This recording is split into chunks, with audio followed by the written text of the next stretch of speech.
Hello dear friends, तो मैं हूं आरती। संस्कृति पीसीएस यूट्यूब चैनल पे आप सभी का स्वागत है। मैं हाजिर हूं एक नए विषय को लेकर के। आज का हमारा टॉपिक है कि ओडिशा सरकार ने यहां पर एक नई पेंशन योजना स्टार्ट की है।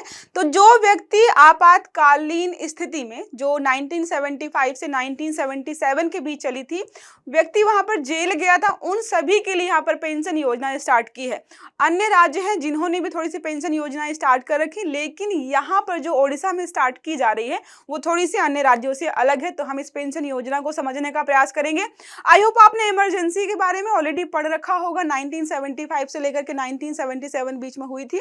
उस समय जो है इंदिरा गांधी जी की सरकार थी और उन्होंने बोला था कि आंतरिक सुरक्षा को ध्यान में रखते हुए यहाँ पर इमरजेंसी लगाई जा रही है। बहुत सारे लोगों ने विरोध भी किया था, उसके बावजूद भी काफी महीनों तक जो है ये इमरजेंसी लगी हुई थी। आपके लिए एक प्रश्न मेरा ये है कि जब 1975 से 1977 के बीच में इमरजेंसी लगाई गई थी राष्ट्रपति की सहमति से, तो उस समय राष्ट्रपति के पद पर कौन थे?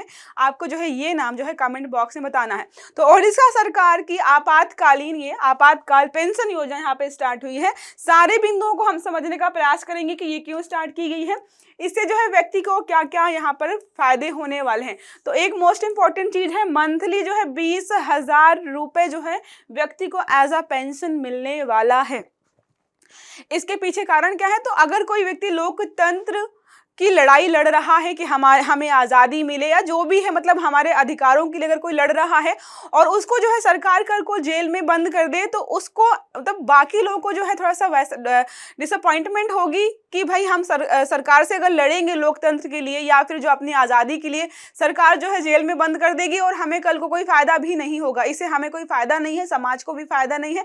तो इस भ्रम को तोड़ने के लिए कि अगर आप जो है आज़ादी के लिए लड़ते हो, लोकतंत्र के लिए लड़ते हो, तो आपको जो है सरकार कल को जो है एक तरीके से पुरस्कृत भी कर सकती है।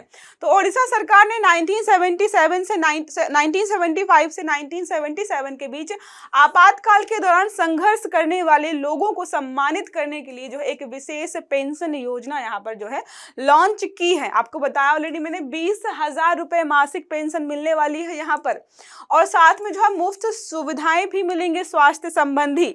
तो देखिए यहाँ पर जो है, जो लोगों को लगता है कि जेल गए हो, जेल जाके तुमने क्या कर लिया है, तो जेल जाके लोगों को पेंशन मिल रही है। शायद जो है आप पढ़ाई लिखाई करके भी यहाँ पर जो है नहीं, इतनी महंगी पेंशन तो नहीं मिलने वाली है। अलग मतलब अन्य राज्यों में भी मिलती है, लेकिन ये सबसे अभी तक की सबसे ज्यादा पेंशन जो है महंगी, मतलब महंगी क्या, सबसे ज्यादा धनराशि यहाँ पे दी जा रही है।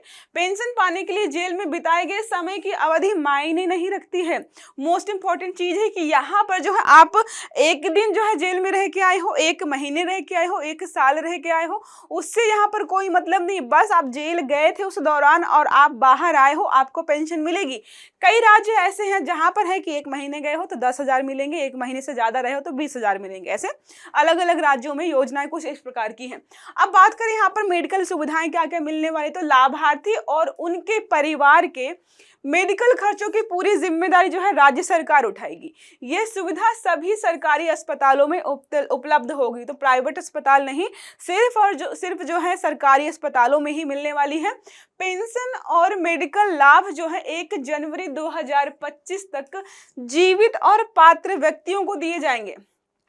तो देखो एक इंपॉर्टेंट चीज ये भी है कि जो व्यक्ति जेल गया था जीवित होना चाहिए। कल को जो उसके परिवार वाले आ जाए कि हमारा जो है, हमारे पापा थे या मेरा पति, मतलब जो भी है, दादा जो भी बोले कि भाई हमारे परिवार से ये व्यक्ति जेल गया था, अब जीवित नहीं है तो पेंशन दे दीजिए, तो पेंशन नहीं मिलेगी अगर व्यक्ति जीवित नहीं है। तो ये टर्म्स एंड कंडीशन जो है इस योजना के रहने वाले हैं। अब बात करें पात्रता क्या होगी, 25 जून 1975 से लेकर के 21 मार्च 1977 के बीच जो है व्यक्ति को अगर गिरफ्तार किया गया था वो व्यक्ति पात्र है। जो गिरफ्तारी की गई थी वो बोली गई थी आंतरिक सुरक्षा अधिनियम मीशा या भारत रक्षा अधिनियम DIR के तहत हुई हो। ऐसा ना है कि उसने चोरी की थी या जो है किसी का मर्डर कर दिया था या कोई गुनाह किया था, उसके आधार पर जो है इसके बीच में जो है यहाँ पर गिरफ्तारी हुई हो और जो व्यक्ति मांगने आ जाए कि पेंशन दे दो, नहीं। इन 2 आधारों पर जो है व्यक्ति की अगर गिरफ्तारी हुई है तभी इस पेंशन का लाभ मिलेगा। व्यक्ति को वर्तमान में जीवित होना चाहिए, मोस्ट इंपॉर्टेंट है कि जीवित रहना चाहिए उसको। अब आवेदन की प्रक्रिया क्या है, तो आवेदन जमा करने के बाद जिला स्तरीय समितियां पात्रता की जांच करेंगी। भाई इतने पैसे दे रहे हैं, करोड़ों रुपए का जो है यहाँ पे वित्तीय भार आने वाला है सरकार के ऊपर, तो पात्रता की जांच की जाएगी। अगर कोई व्यक्ति गलत दस्तावेज दे करके इस योजना का फायदा उठाता है तो उस पर जो है कड़ी कानूनी कार्यवाही की जाएगी। तो जो लोग भी जो है इस योजना में लूप होल ढूंढ करके अपना फायदा देखेंगे उनके खिलाफ जो है कार्यवाही भी होगी। अब बात करें कि योजना का उद्देश्य क्या है, तो पहला तो है कि वित्तीय सहायता करना चाहते हैं, लेकिन किनकी? वो लोग जिन्होंने लोकतांत्रिक मूल्यों की रक्षा के लिए संघर्ष करने वाले लोगों को सम्मान और आर्थिक सुरक्षा प्रदान करना चाहती है राज्य सरकार।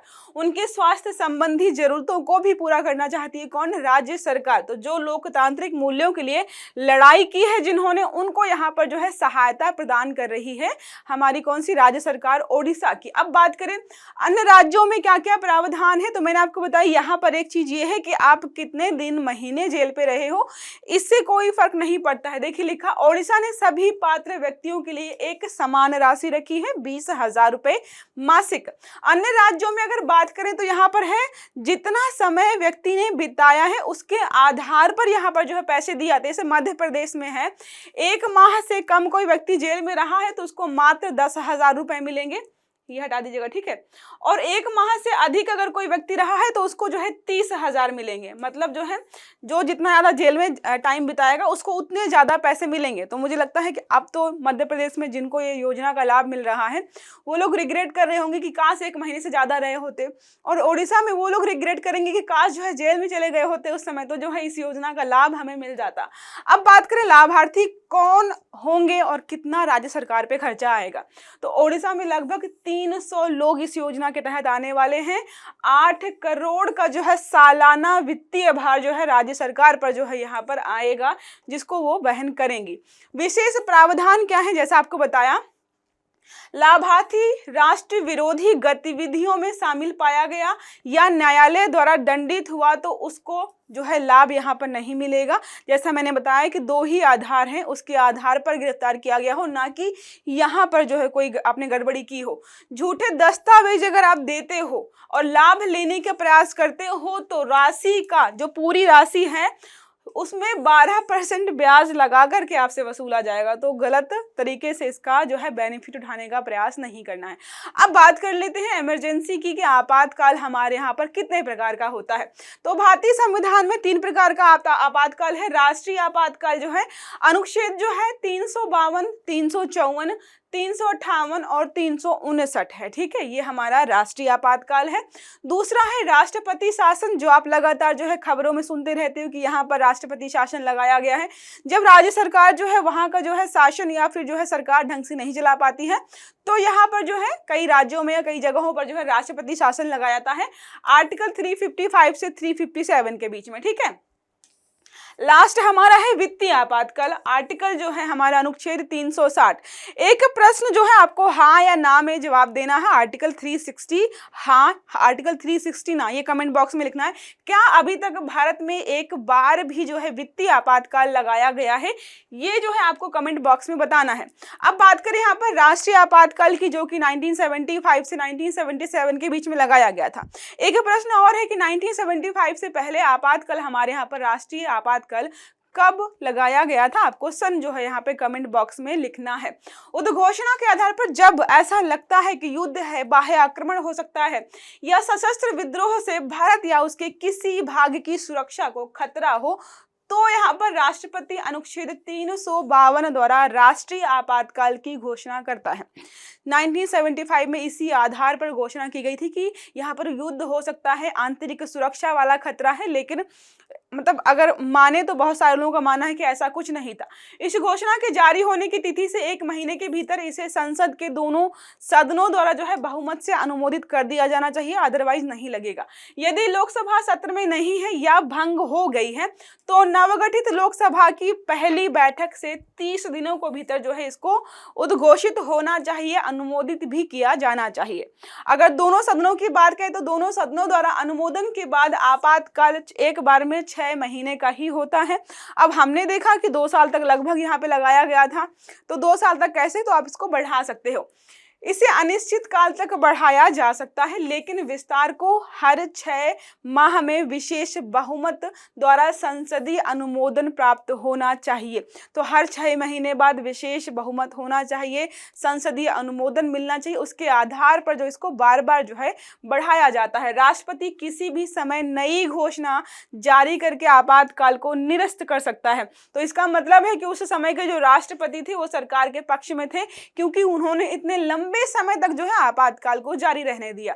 लोकसभा साधारण बहुमत से आपातकाल को जारी रखने को अस्वीकार करते हुए प्रस्ताव पारित कर देती है, तो आपातकाल रद्द हो जाता है।